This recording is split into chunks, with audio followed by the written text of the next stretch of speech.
Jahan, thank you for joining us today. We appreciate this. Yep, definitely. Hey, what can you tell us about Coach Stubblefield, maybe his personality, coaching style, and how anxious are you to actually ultimately get on the field and work with him, knowing his background as a receiver? We've been in contact a lot over this little quarantine, little break, I guess we call it. I've got a real good feel for him. He's a great guy. I just honestly just can't wait to be around him and just get started working together, seeing what he's going to teach me, all the things. I know he has so many great things to teach me as, like you said, the great receiver back in his time. So I just can't wait to learn from what he has to give. Next question is Ben Jones, statecollege.com. Hey, John, I was just curious where you are right now, what you've been up to, and how do you kind of get through this in a way that's productive as you get closer to finally getting back on campus? Yeah, so right now I'm back in State College and just waiting to work out with the team as we're going to start workouts pretty soon. But right now I've just been kind of working out on my own, working out with a couple of my teammates, kind of keeping small groups and just kind of trying to stay ready for the season coming. Next question is Audrey Snyder with The Athletic. Hey, John, thanks for your time. I'm just wondering, what do you think Monday's going to look like for you when you're able to work out with the guys? What have they told you about that so far? Yeah, I honestly have no idea what Monday's going to be like, to be honest.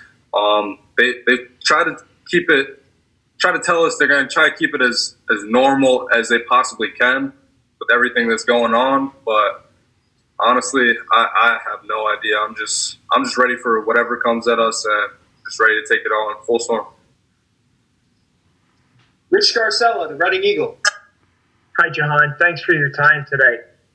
What has these 3 months been like for you, waiting, trying to keep up on everything? And how would you describe your anticipation for the start of not only Monday, but when you actually get into the not voluntary workout? So these past 3 months have been I've been kind of treating it like I was in season. Kind of my workouts I would do in season, working on keeping my body straight so that I'm ready for the season upcoming, and trying to get better at something every single day, whether that's my hands, my footwork, working releases, just anything, trying to get better at any little thing every day. So then when the season comes, that I'm not a step behind. I don't have to wait a couple days to get adjusted. I'm just ready for the moment when it comes. And Donnie Collins, Times Tribune. Hi, Jahan. What was the process like when you got back on Monday or whenever you got back? And did you have any real concerns at all that developed over the quarantine about what would need to happen for you to feel safe coming back? So when I got back Monday, we had the testing right away, and that was honestly pretty much it. We just had the testing, and we're kind of self-quarantining ourselves for a couple of days until we can get back together with the team and work out. So it's been pretty difficult, honestly, just kind of just being by yourself and just not really doing anything, not being able to do your normal everyday tasks. But I know it's for the better, so I pretty much just got to follow to the script and just wait for whatever comes out.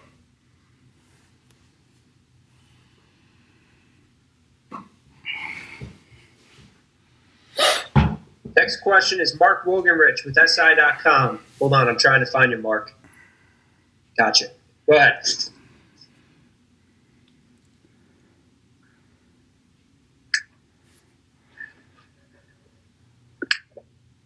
All right, got me now? Sorry. Go ahead, Mark. Yeah, you're Thanks. good. Sorry, appreciate that. John, Yeah. you said you're not quite sure what's going to happen Monday, but what do you want to do? What do you want to accomplish out of a first workout with your guys again? Kind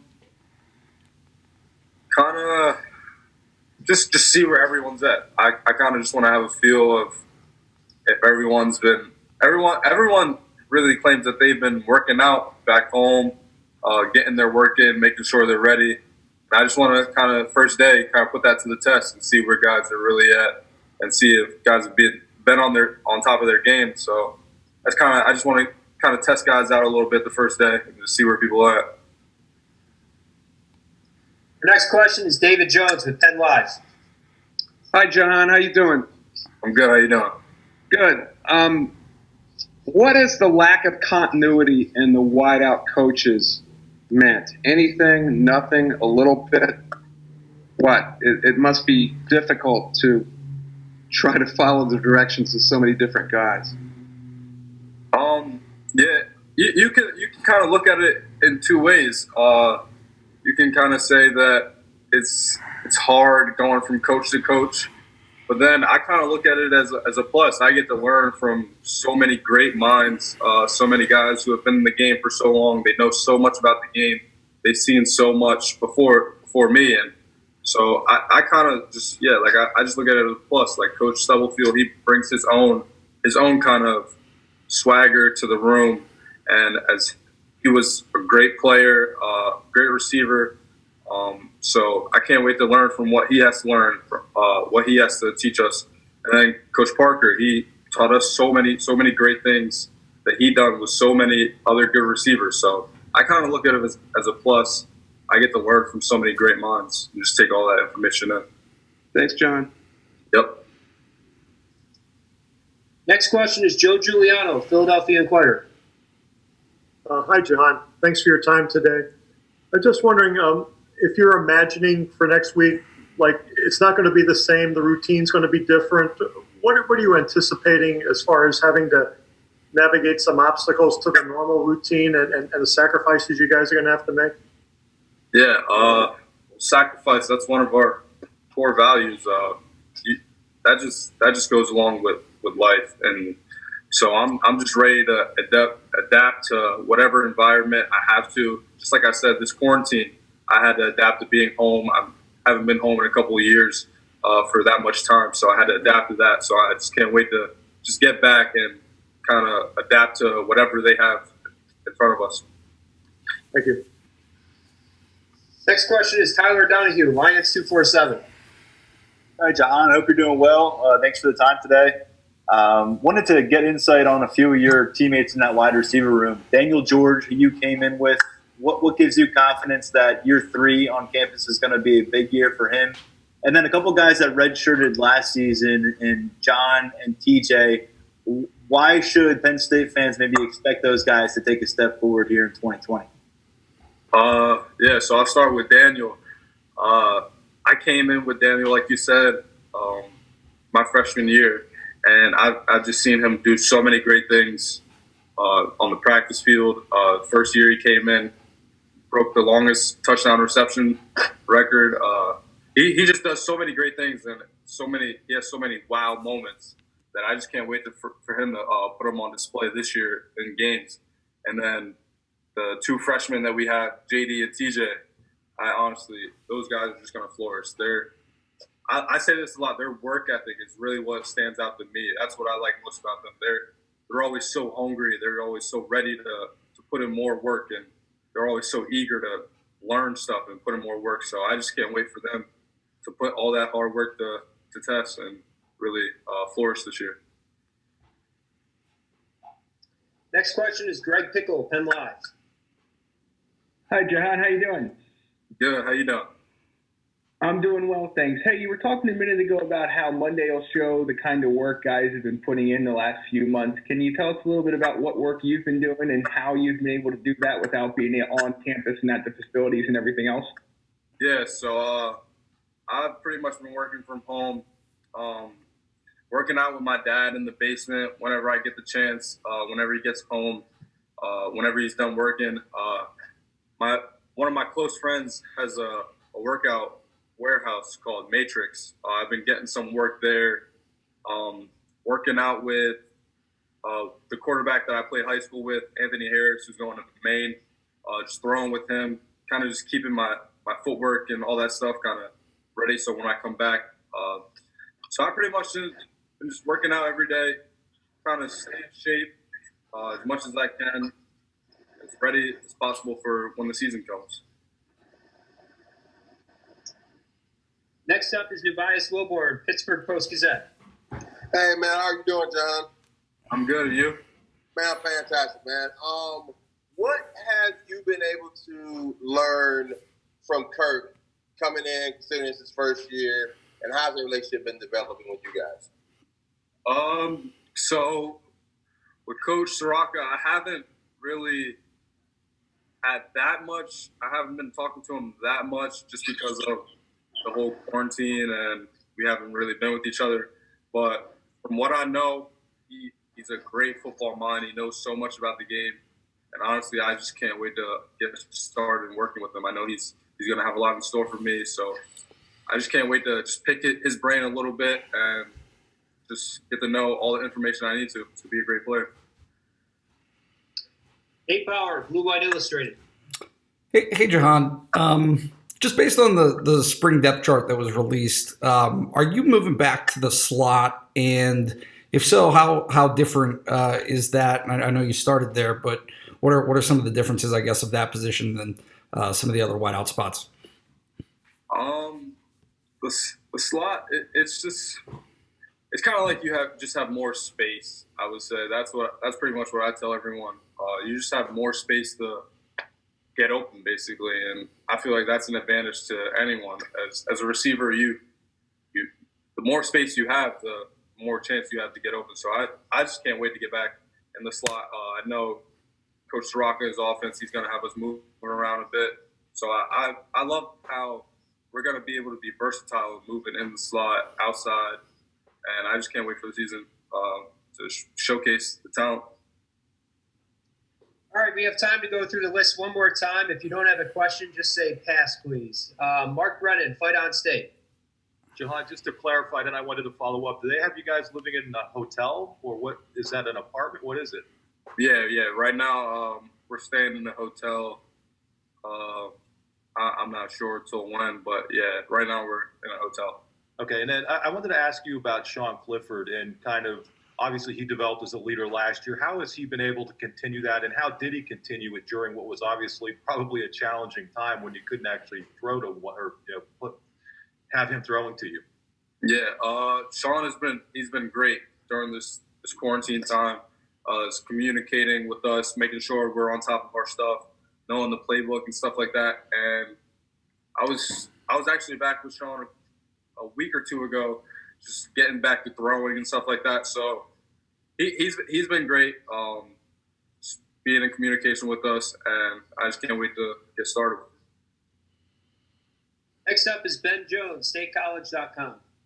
Jahan, are there going to be different leadership challenges this year when you consider some of the things you're not going to be able to do? Like maybe it's a Saturday after a game and you guys might have gone out in a normal year, but now, if you go out and get sick, then maybe you're not playing against, Ohio State the next week. Is that kind of a thing that you think about, and how does that kind of speak to accountability and leadership in the locker room? Oh, that's actually a great point. I actually haven't thought about anything like that. But yeah, that's a great point to think about. There's definitely gonna have to be some accountability towards guys going out and the risk of getting sick. So that comes with the leadership role. And honestly, I'm just gonna have to take on the task myself to let guys know that we need you. Basically, we need everyone hands on, all aboard, and we're not gonna be able to do this thing without each other. So. That's a big comment, I would say. Audrey Snyder, The Athletic. Hey, John, going back to the hotel thing for a bit, are you guys all in the same hotel? And, how are you getting your meals and that kind of thing? Yes. I know we're not all in the same hotel. I know there's a couple of guys in a different hotel than us. But, yeah, majority of us are in here. And then they're doing a great job by we have this thing called Mucho that they kind of give us. It's kind of like a bunch of stores around here that we kind of get money for. That we it's like a meal plan kind of in some way that we're kind of getting meals around here. So got a couple stores. I know my favorite spot is to go to a Sakura, and it's on Mucho, so I'm able to get some meals from there. Next up is Rich Scarcella from the Reading Eagle. John, I want to follow up something Ben asked. You were talking about whether you can go out after games or not. Ben asked you that. And I was just, Keaton mentioned this yesterday about how important it's going to be to the accountability for each other once you leave the football facilities. And I was wondering if that's something you thought of, and if you have, how important do you think that's going to be the rest of the year? Yeah, so we're not going to be able, when we leave the facility, we won't be able to watch every single one person. So guys are going to have to be accountable for themselves, knowing that they're at risk anytime they're in public with other people. So we're going to have to be cautious with things like that. Basically, we're going to have to just know that we're going to have to see the bigger picture in all of this and know that we have something going for ourselves that we need to always keep in the back of our mind when we're thinking about going out or stuff like that. Next question is Donnie Collins, Times Tribune. Once you guys get back out there and are able to do some stuff, what is the one or two areas where you think your game could really elevate this season? Just the work you're putting in. So since we're not kind of going against defenses and stuff like that, I feel like when we get back, one thing that I'm going to really have to focus on is kind of finding soft spots and zones and stuff like that, and just finding little ways to get open. Just whether that's versus man, zone, just finding little tendencies that the cornerbacks do that I know that they like to do well. So I feel like just picking the game apart, watching a lot of film. That's how I kind of get better. I watch like film myself, like 1-on-1s or 7-on-7s, and I kind of just pick my game and see what guys like to do. So I feel like that's one thing that I just can't wait to get back to. Mark Wogenrich, SI.com. Where and when did you and Sean get together to throw, and what was the experience like to do that again for, I guess, the first time since the Cotton Bowl? Yeah, we were back here in State College, actually. I was here for a couple of days that he was up here for, and we were kind of at the local high school at State College High, just throwing together. A couple other guys were there. We were just kind of just getting feel for each other, getting back in the rhythm, and pretty much just taking off. David Jones, Penn Live.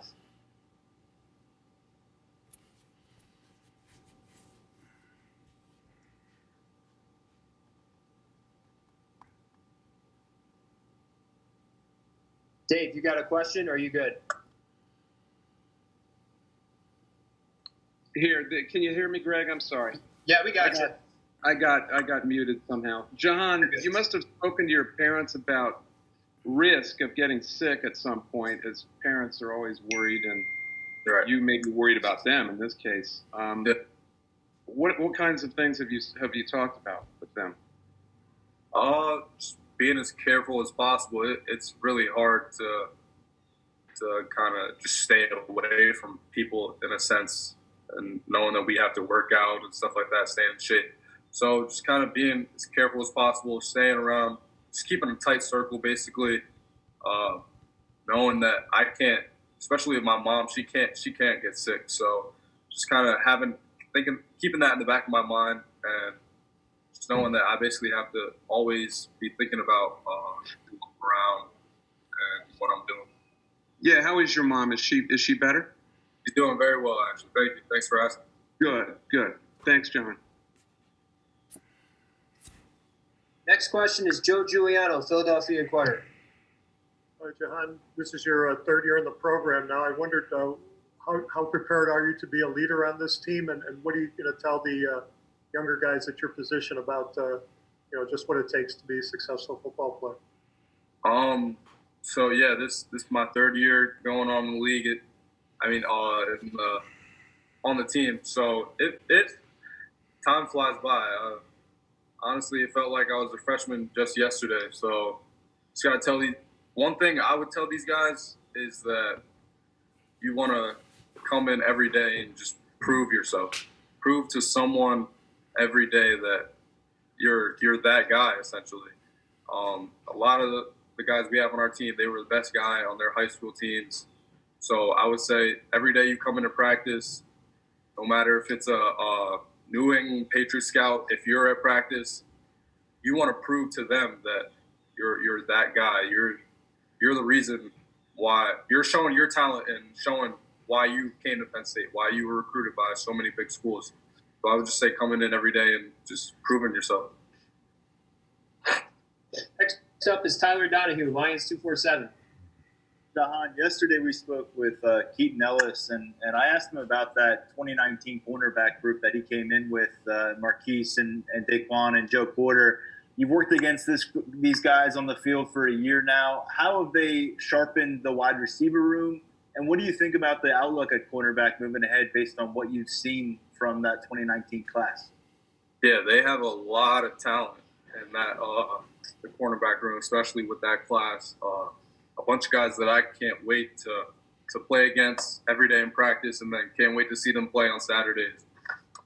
Starting with Marquise, he's just a freak athlete. He has tremendous ball skills. He can do a lot of things that you just can't teach.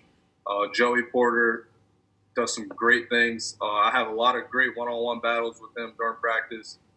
Daquan, he's one of the smartest football players I've ever come across. He's always just willing to learn. And then Keaton, he just has all the intangibles to be a great football player. So I just can't wait to see those guys flourish, and then can't wait to work against them every day and get me better and get them better. Greg Pickle, Penn Live. Jahan, what will it take for this receiver group to take the next step forward, and what does that step look like in your mind?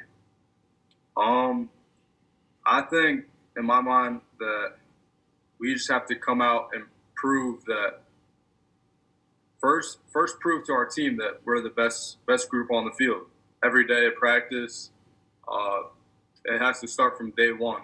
During these workouts on Monday, we have to prove that we're the best group on the team, work the hardest, because a lot of people have us as one of the weaker spots on the team. So we just got to come out every day and prove to everyone that we're one of the best groups on the field at every time we step on the field.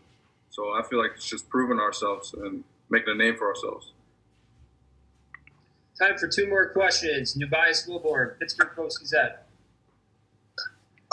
Question. A lot of guys have kind of talked about, not being able to play at Beaver State or not having a crowd, but you're not the kind of guy that likes the road as well. Like, how much do you miss, like, not having those hostile crowds at Michigan and Michigan State and some of these other places? Yeah, I kind of feed. I love away games because I kind of feed off the away crowd. It kind of fuels my game a little bit, but just not playing in front of those crowds. I actually, when I was in high school, my junior year, when I played at a prep school, we probably had like maybe 50 people max at our games. So I was kind of used to not playing in front of a lot of people. So I'm just ready to just get on the field and play, whether we have fans or not. I know it's gonna suck, the whiteout and stuff like that, but as long as you come out and ball, that's all that really matters. Last question is Nate Bauer, Blue White Illustrated. John, did you get much of a chance before the shutdown to work with Keandre, and what were some of your impressions of him? So before the quarantine, we had winter workouts, and that was kind of the only time I got to really work with Keandre. And I really found out at that time that he's a competitor. He always wants to win in everything he does.